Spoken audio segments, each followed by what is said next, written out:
కన్యా రాశి వారికి ఈ వారం మధ్యస్థ ఫలితాలు ఉన్నాయి. సప్తమంలో శని, తృతీయాధిపతి అష్టమాధిపతి అయిన కుజుడు పంచమ స్థానంలో, చతుర్థ సప్తమాధిపతి అయిన గురువు దశమంలో, వ్యయాధిపతి అయిన రవి ఆరింట, ద్వితీయ భాగ్యాధిపతి అయిన శుక్రుడు ఆరింటున్నారు.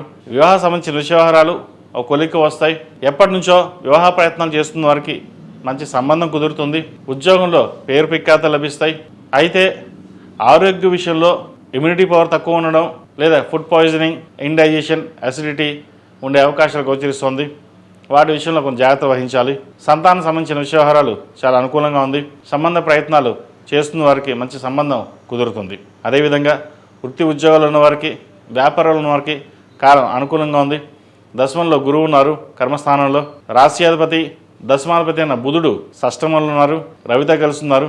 ఏ పని చేపట్టినా అది మధ్యలోనే ఆగిపోవడం లేదా ఎవరో దానిని ఆపేయడం ఇటువంటివి జరుగుతుంటాయి. ప్రతి విషయాన్ని మీరు క్షుణ్ణంగా పరిశీలించుకుని ముందుకు వెళితేనే మంచి ఫలితాలు ఉంటాయి. ఈ రాశిలో జన్మించిన విద్యార్థులకు కాలం అనుకూలంగా ఉంది. చదువు మీద శ్రద్ధ ఎక్కువ పెట్టాలి.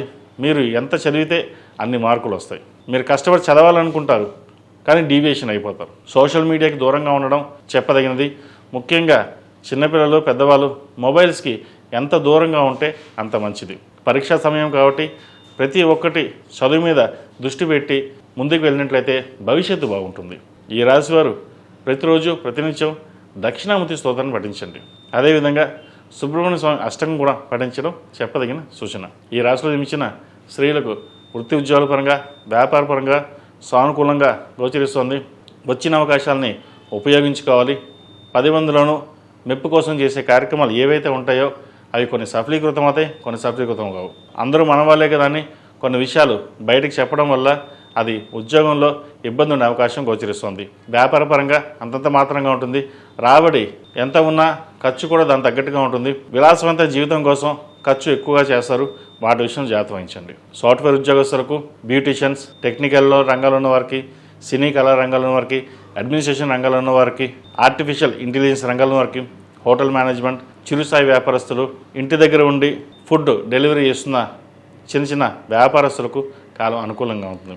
ఈ రాశివారు ప్రతిరోజు ప్రతినిత్యం ఓం నమః శివాయ ఒత్తులతో దీపారాధన చేయడం, అదేవిధంగా మంగళవారం నాడు ఎరుపు ఒత్తులతో సుబ్రహ్మణ్య స్వామికి దీపారాధన చేయండి. మంచి ఫలితాలు సంప్రాప్తిస్తాయి. ఈ రాశిలో జన్మించిన వారికి కలిసి వచ్చే సంఖ్య 6, కలిసి వచ్చే రంగు మెరూన్. ఏదైనా పని మీద బయటికి వెళ్ళినప్పుడు సోమవారం కానీ శుక్రవారం కానీ వెళ్ళండి. మంచి ఫలితాలు సంప్రాప్తిస్తాయి.